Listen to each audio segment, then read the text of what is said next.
नमस्कार दोस्तों, I hope आप लोग कैसे, आशा करता हूँ आप लोग अच्छे होंगे।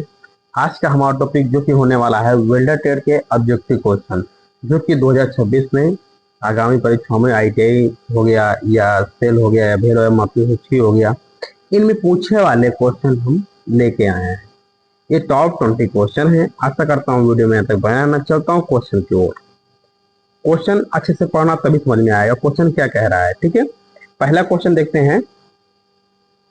आर्क वेल्डिंग में किस प्रकार का ट्रांसफार्मर उपयोग किया जाता है? कहने का मतलब ये है, आर्क वेल्डिंग में जो हम लोग ट्रांसफार्मर यूज करते हैं वो किस प्रकार का हम लोग यूज करते हैं, बताइए। तो हम लोग देखेंगे इसमें, जो कि इसका राइट आंसर हो जाएगा स्टेप डाउन ट्रांसफार्मर। कौन सा? स्टेप डाउन ट्रांसफार्मर हम लोग प्रयोग करते हैं किसमें? आर्क वेल्डिंग में।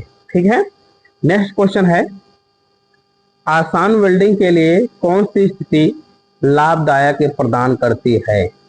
मतलब कहने का मतलब ये है, आसान वेल्डिंग के लिए कौन सी स्थिति में वेल्डिंग आसान होती है? ठीक है, तो सबसे जो कि राइट आंसर इसका हो जाएगा समतल, फ्लैट पोजीशन में। ठीक है, फ्लैट पोजीशन में, समतल। ठीक, ऑप्शन ए राइट हो जाएगा आपका। क्या? ऑप्शन ए राइट हो जाएगा। नेक्स्ट क्वेश्चन है, वेल्डिंग मशीन में एसी एंड डीसी सप्लाई परिवर्तित करने के लिए निम्नलिखित में से किसका प्रयोग किया जाता है? एसी से डीसी सप्लाई का कार्य कौन करता है, बताइए। ऑप्शन देखते हैं। ए ऑप्शन में है रेक्टिफायर सेट, बी ऑप्शन में motor generator set, C option में इंजन जनरेटर सेट और डी ऑप्शन में है वेल्डिंग ट्रांसफार्मर। तो ध्यान देना, जो कि आर्क वेल्डिंग मशीन में एसी से डीसी में कार्य का होता है, वो होता है रेक्टिफायर सेट का कार्य होता है। क्या? रेक्टिफायर सेट का कार्य। ऑप्शन आपका ए राइट हो जाएगा। ठीक है, नेक्स्ट क्वेश्चन है, आर्क वेल्डिंग द्वारा 10 mm मोटी प्लेट को वेल्डिंग करने के लिए कितना करंट वोल्टेज सेट करना चाहिए? किसकी बात हो रही है? आर्क वेल्डिंग में। और 10 mm मोटी प्लेट में वेल्डिंग करने के लिए कितना करंट और वोल्टेज चाहिए? तो ध्यान देना, जो कि आपका राइट आंसर हो जाएगा 110 एम्पियर चाहिए। कितना? 110 एम्पियर। कितनी mm प्लेट में? 10 mm मोटी प्लेट में। ठीक है, जो कि आपका आंसर होगा ऑप्शन डी। ठीक है, नेक्स्ट क्वेश्चन है, डबल वेबल बट ज्वाइंट के लिए कोण क्या होना चाहिए?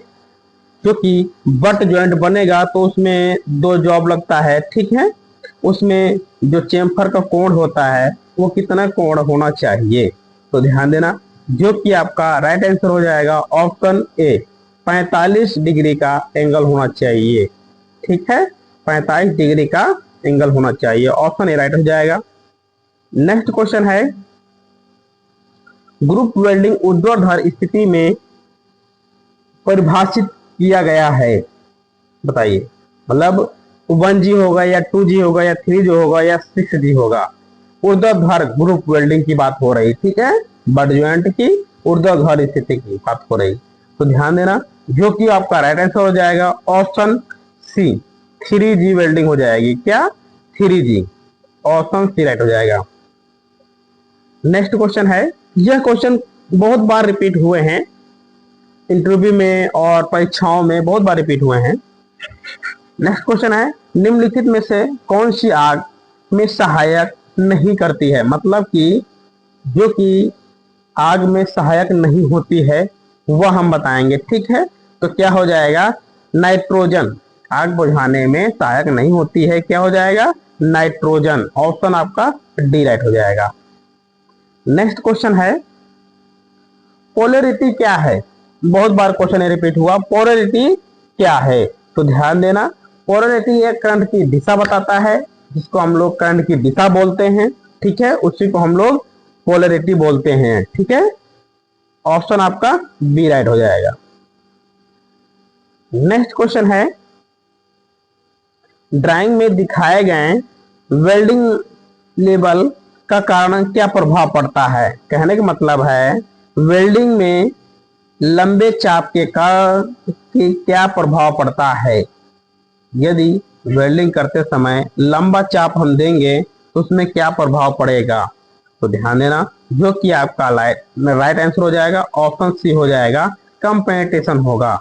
ठीक है, कम पेनिट्रेशन होगा। नेक्स्ट क्वेश्चन, किस प्रकार का इलेक्ट्रोड छोटी आर्क लंबाई का उत्पादन करता है? क्वेश्चन देखो, किस प्रकार का इलेक्ट्रोड छोटी आर्क लंबाई का उत्पादन करता है?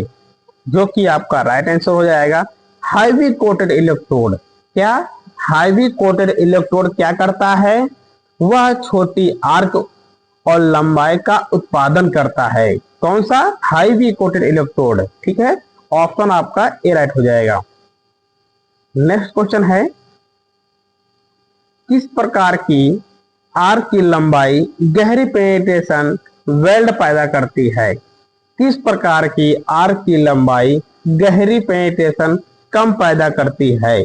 तो देखिए, जो कि आर्क की लंबाई की बात हो रही है, ठीक है, जो आपका राइट आंसर हो जाएगा वो हो जाएगा लघु आर्क की लंबाई। लघु आर्क की लंबाई क्या करती है? गहरी पेनिट्रेशन को पैदा करती है। कौन सी आर्क? लघु आर्क की लंबाई। ठीक है, ऑप्शन आपका बी राइट हो जाएगा। ठीक है, नेक्स्ट क्वेश्चन है, एक रेक्टिफायर का रूपांतरण कार्य क्या है? रेक्टिफायर का रूपांतरण कार्य क्या है? तो ध्यान देना, अभी आगे क्वेश्चन आया था, एसी से डीसी में कन्वर्टर का कार्य कौन करता है? रेक्टिफायर करता है। ऑप्शन आपका सी राइट हो जाएगा। नेक्स्ट क्वेश्चन है, यदि बिजली की आपूर्ति नहीं हो तो आर्क वेल्डिंग के लिए उपयोग किया जाता है? यदि बिजली की आपूर्ति ना हो तो आर्क वेल्डिंग के लिए बिजली आपूर्ति के लिए क्या लगाना चाहिए? वो तो सबको पता होगा, इंजन जनरेटर सेट। ठीक है, इंजन जनरेटर सेट। ऑप्शन आपका डी राइट हो जाएगा। नेक्स्ट क्वेश्चन है, किस प्रकार का आर्क गुनगुनाती ध्वनि पैदा करता है? किस प्रकार का आर्क गुनगुनाती ध्वनि पैदा करता है? लंबी आर्क की लंबाई। लंबी आर्क की लंबाई गुनगुनाती ध्वनि प्रदान करती है। ऑप्शन आपका ए राइट हो जाएगा। नेक्स्ट क्वेश्चन है, कास्ट आयरन की वेल्डिंग में किस ध्रुवता का प्रयोग किया जाता है? बताइए, कास्ट आयरन में किस वेल्डिंग ध्रुवता का प्रयोग किया जाता है? बताइए। तो ध्यान देना, विपरीत ध्रुवता का प्रयोग करते हैं। किसमें? कास्ट आयरन की वेल्डिंग में। कास्ट आयरन की वेल्डिंग में विपरीत ध्रुवता का प्रयोग करते हैं। ऑप्शन सी राइट हो जाएगा। ठीक, नेक्स्ट क्वेश्चन है, क्षैतिज स्थिति वेल्डिंग में इलेक्ट्रोड कोण क्या होगा? क्षैतिज स्थिति में वेल्डिंग का इलेक्ट्रोड को जो वेल्डर वेल्डिंग कर रहा है उसका इलेक्ट्रोड का कोण क्या होगा? तो ध्यान देना, जो कि आपका कोण होगा वह 70 से 80 डिग्री होगा। क्या? इलेक्ट्रोड का कोण। ठीक है, 36 स्थिति में वेल्डर वेल्डिंग कर रहा है तो इलेक्ट्रोड का जो डिग्री होगा वह 70 से 80 डिग्री होगा। ठीक है, ऑप्शन आपका सी राइट हो जाएगा। नेक्स्ट क्वेश्चन है, किस आर्क की लंबाई कड़क ध्वनि उत्पादन करती है? किस आर्क की लंबाई कड़क ध्वनि उत्पादन करती है? तो ध्यान देना, लघु की लंबाई। लघु आर्क की लंबाई क्या करती है? कड़क ध्वनि उत्पन्न करती है। ठीक है, ऑप्शन बी राइट हो जाएगा।